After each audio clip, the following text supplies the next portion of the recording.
se diz que se você fizer, você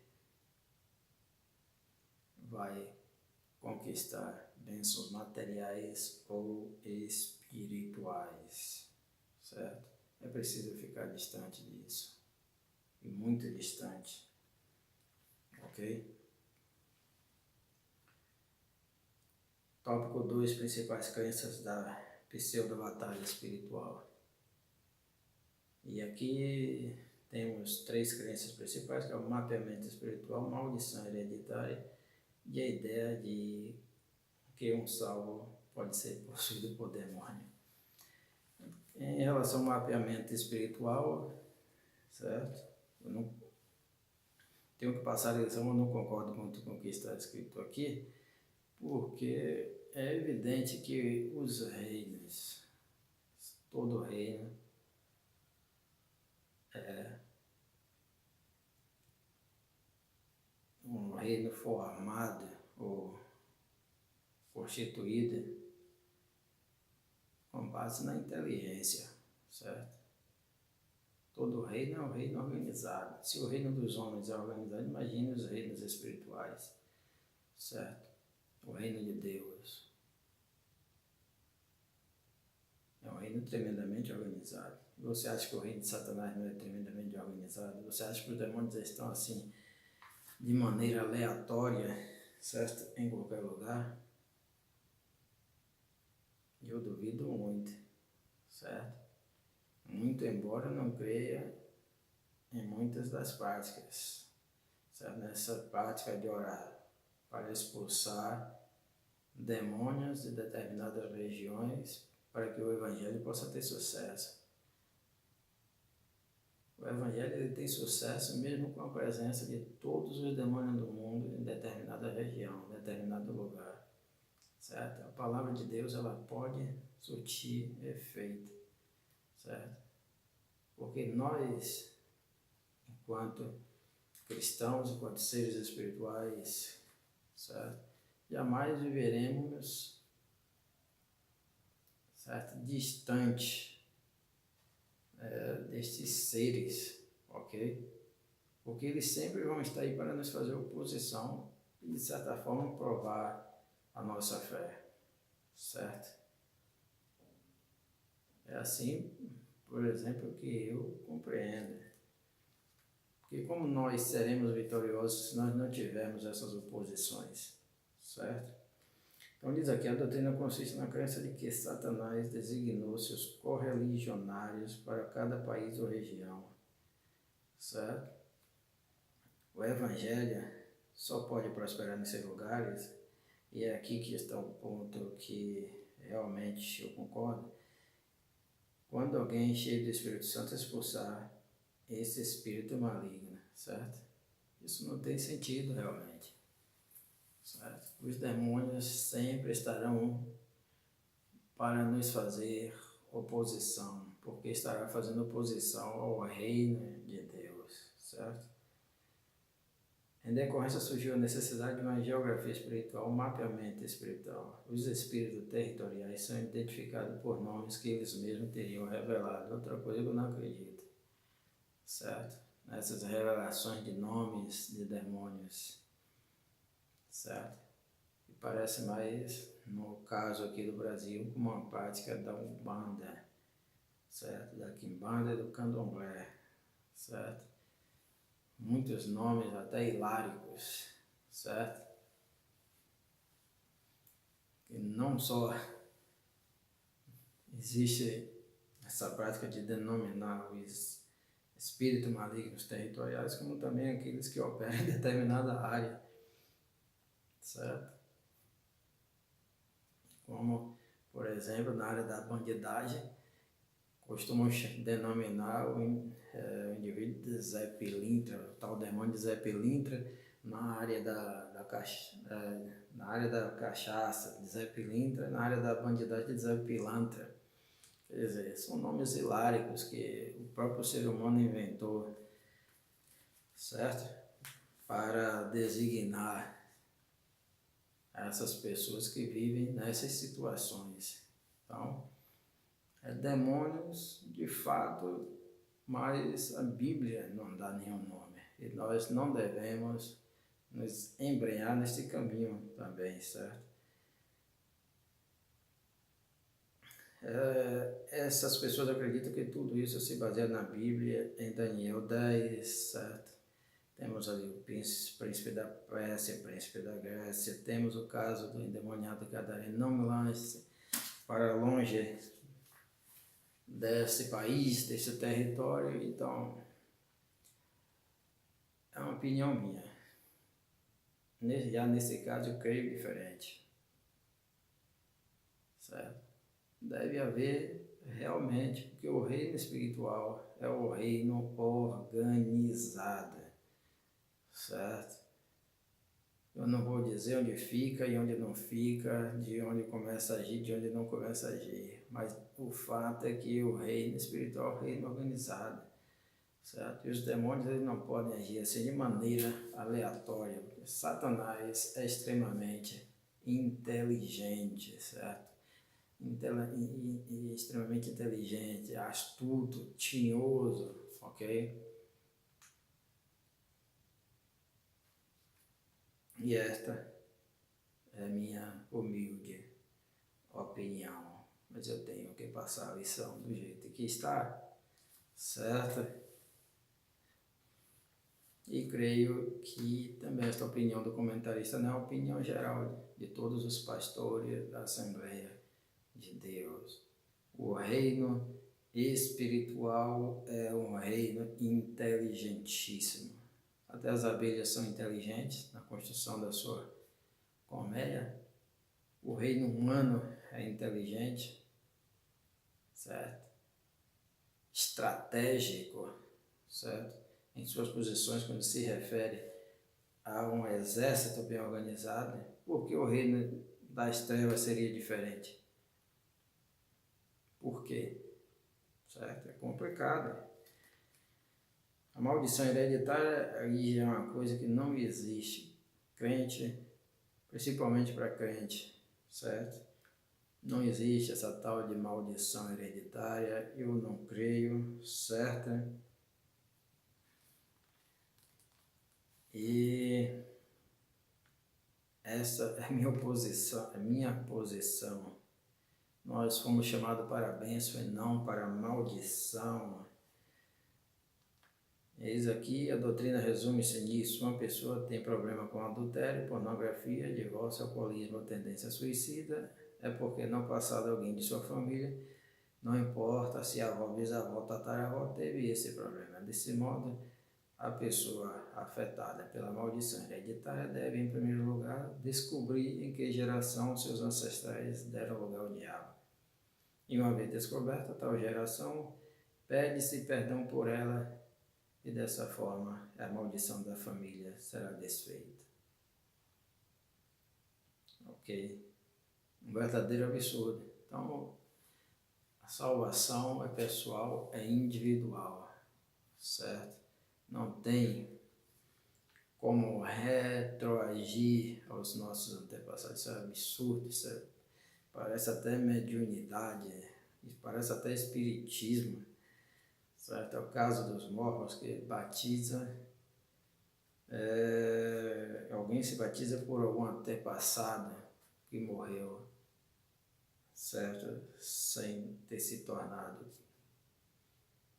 digamos assim, cristão, porque eles se denominam cristão, sem ter se tornado mormon. Então, batiza-se por essa pessoa para salvar, resgatar essa pessoa. Então, isso não existe, é pessoal. Cada qual responde por si e somente por si. Não tem como retroagir, certo? Para resgatar alguém que está no passado, que morreu, sem a salvação, sem o perdão. E muito menos neste caso aqui de maldição hereditária, para perdoar essas pessoas, se ver livre, certo? Dessa chamada maldição hereditária que passa de pai para filho, certo? A espiritualidade não é genética, não se passa essas coisas espirituais através do sangue, ok? É uma espécie de perdão por procuração, muito parecido com o batismo pelos mortos praticado pelos mormons, certo?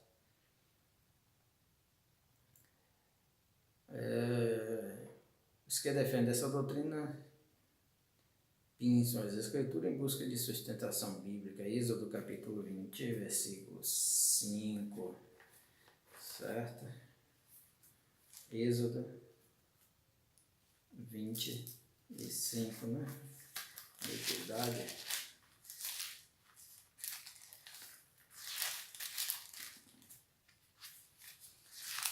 Diz assim: não te curvarás diante delas, nem as servirás, porque eu, o Senhor teu Deus, sou Deus zeloso, que visita a iniquidade dos pais nos filhos até a terceira e quarta geração. Mas só pega até a terceira e quarta geração. Mas o texto continua: daqueles que me aborrecem, certo? Daqueles que me aborrecem, certo? Daqueles que me aborrecem, certo? Então, a primeira geração aborreceu a Deus, a segunda aborreceu, a terceira aborreceu, a quarta aborreceu, todos serão visitados, certo?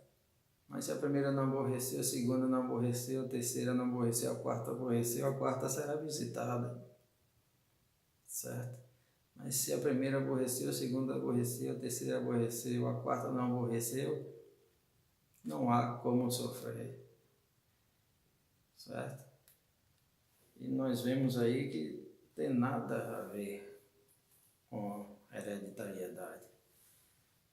Tem a ver com a disposição de cada um de desobedecer a Deus e afrontá-lo, certo? Ou seja, a decisão pessoal de cada um,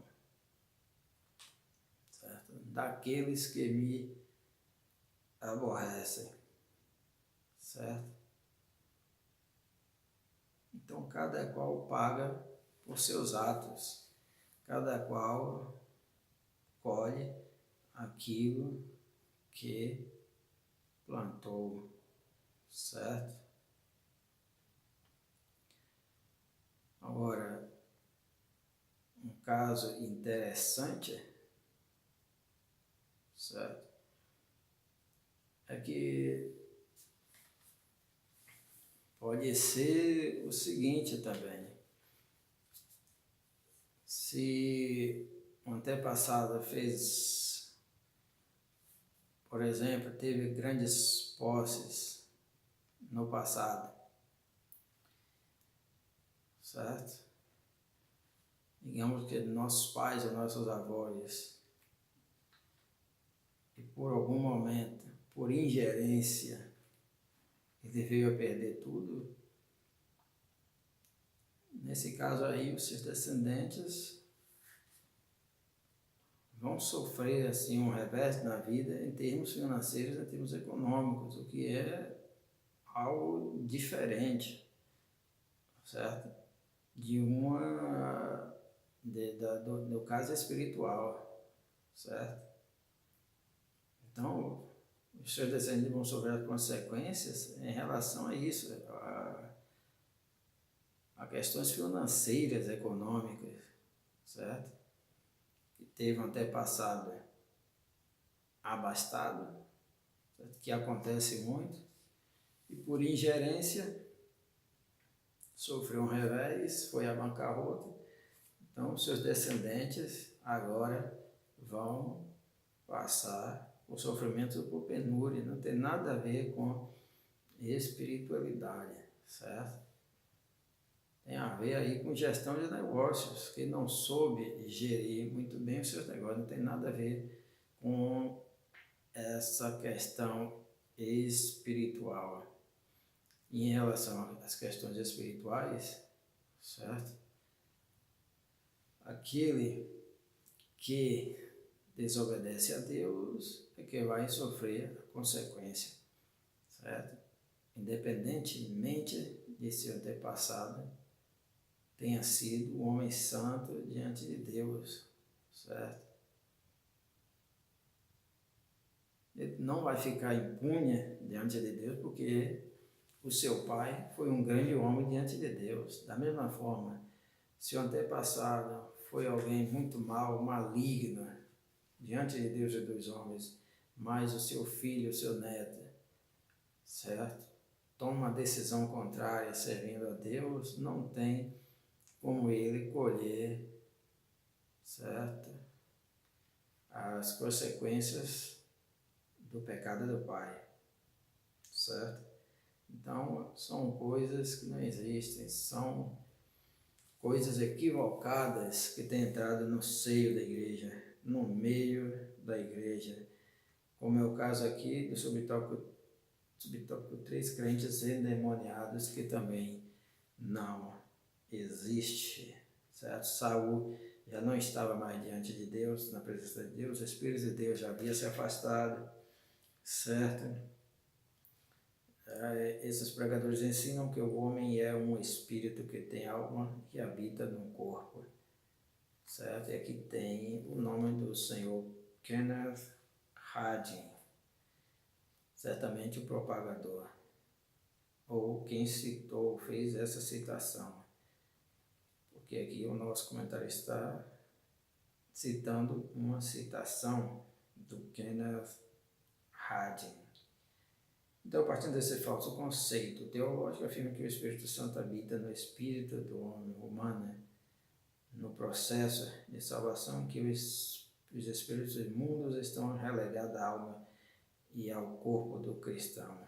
Aí acaba, certo, habitando no homem, salvo dois espíritos, o Espírito Santo e espírito maligno, que não pode, que não condiz com os ensinamentos das Escrituras, certo? Não pode habitar no homem, no ser humano, em conjunto, conjuntamente, o Espírito de Deus e o Espírito das trevas. Os espíritos das trevas, certo? Não pode, de maneira nenhuma, certo? Então, em relação aqui ao caso de Saul, o Espírito de Deus já havia se afastado dele. Temos o caso de Judas Iscariotes também, certo? Que não era crente coisa nenhuma, ele tinha outros interesses, certo? Interesses políticos, e não se converteu de fato, e Satanás estava em sua vida. Então, vamos pregar a Bíblia como ela é, ensinar a Bíblia como ela é, dizer o que ela diz, falar o que ela fala, certo? O crente não pode ser possuído por demônio, enquanto o Espírito Santo estiver na sua vida, porque não há lugar no coração do homem para o Espírito de Deus e os espíritos de Satanás, os espíritos das trevas. Agora vamos ao tópico 3, subtópico do tópico 3, sobre o mapeamento espiritual. Já falamos isso anteriormente e eu já dei minha posição, certo? Temos aqui o caso de Daniel, temos o caso aqui do endemoniado gadareno, certo? Ele diz claramente, não me lanches para fora dessa região. No caso de Daniel, o espírito da Grécia, o espírito da Pérsia, certo? E ainda tem o anjo que batalha por Israel, certo? E é uma questão controversa, porque é uma questão de lógica também, de razão, de entendimento, certo? Porque se até o reino dos homens os reinos dos homens são formados inteligentemente, certo? Em relação aos exércitos terrestres, exércitos humanos das nações são extremamente organizados e estratégicos, certo? Ok? Nós temos aí hoje a China querendo se tornar senhora do mundo, certo? Invadindo grandemente a África, certo? Muitos chineses em muitas partes do mundo, na América, na África. Você acha que no meio desses não existem espiões chineses? Você acha que é à toa, certo? Essa invasão de chineses em todo o mundo, sendo a China tendo a China um dos maiores exércitos do mundo, dos mais bem equipados e modernos do mundo, certo? Você acha que isso não é um tipo de colonialismo disfarçado, né? E que não há entre esses imigrantes chineses muitos espiões, certo? Muitos que trabalham para o governo comunista chinês, certo? Então, outras nações já fizeram isso, certo? Outras nações já fizeram isso. E antigamente se invadiam mesmo na força, hoje é de uma maneira mais sutil, de uma maneira mais estratégica, certo? Ok? Imagine agora, falando espiritualmente, o reino das trevas, o reino de Satanás, que tenta dominar os corações dos homens. Certo? Você acha que os demônios agem assim de maneira aleatória? Você acha mesmo? Se você acha, você é muito ingênuo. Você é muito ingênuo. O reino de Deus é um reino extremamente organizado. O reino das trevas também, por outro lado, porque Satanás é extremamente inteligente. E ele não é onipresente, não pode estar em todos os lugares ao mesmo tempo. Então ele tem que delegar, certo? Que os seus regionários, os seus seguidores, os anjos caídos que desceram com ele, assumam certas posições, assim eu creio, certo? Infelizmente, talvez eu possa desagradar muitos dos senhores, mas essa é a minha posição. É uma questão de inteligência, de razão, de lógica, certo? Porque se você observa o reino animal, até o reino dos animais, certo? Nós vemos mostras de um pouco de inteligência, um pouco de razão. Observe, certo?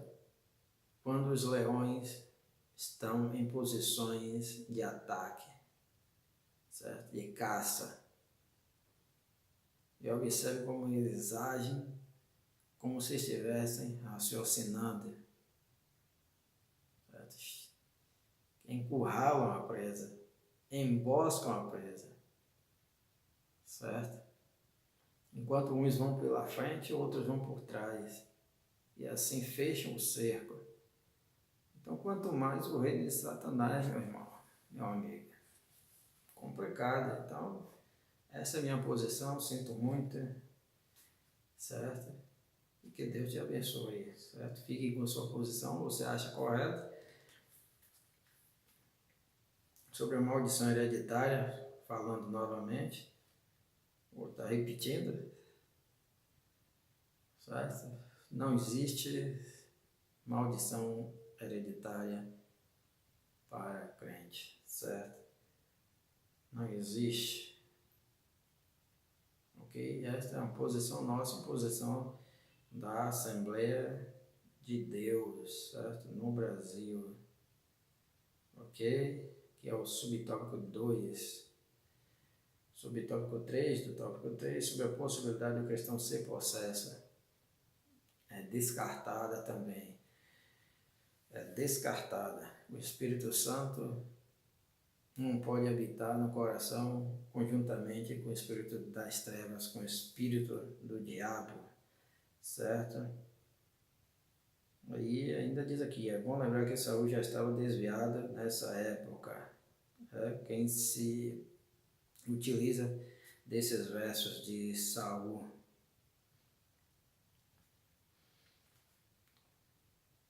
Além disso, a Bíblia não fala de demônio, mas que o assombrava um espírito mau da parte do Senhor, certo? Mesmo assim, vem dar quase no mesmo, sofrendo esta influência do demônio, certo? De um espírito mau da parte do Senhor. Essa é uma questão também polêmica, porque fala da parte do Senhor, certo? Os judeus, ele tem uma cultura de que tudo que acontece no mundo, certo? Tudo que acontece no mundo tem o aval de Deus. Então talvez seja por isso da parte do Senhor. Tem o aval de Deus, ou a aprovação de Deus, ou o dedo de Deus. Então eles têm essa cultura, certo? Não que propriamente Deus tenha feito, certo? Mas que se aconteceu foi porque Deus permitiu. Por quê? Porque Deus está acima de tudo e de todas as coisas, e Ele controla todas as coisas, certo? Então, se Ele não quisesse que não acontecesse, não aconteceria, certo? Então, mais uma vez, falando sobre o caso de Saul, veja que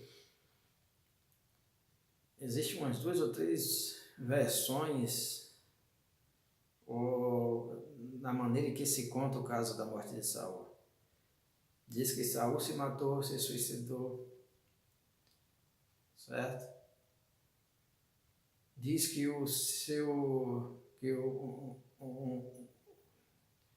um determinado indivíduo o matou, e diz que Deus o matou. Porque, em todo caso, Deus está no controle de tudo.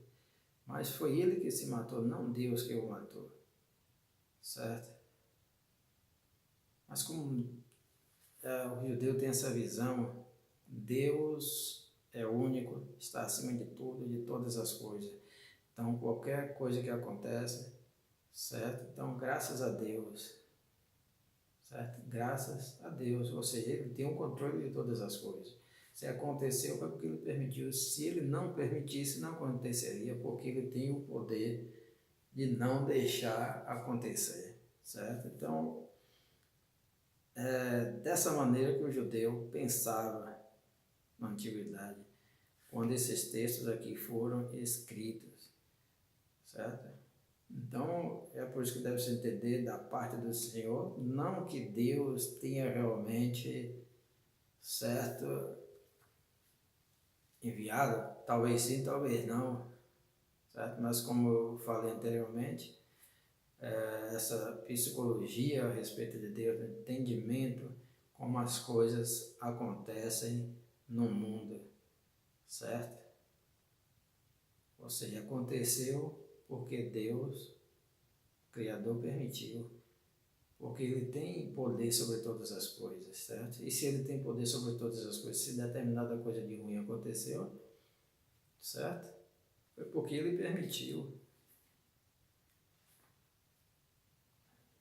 Então não existe esta maldição para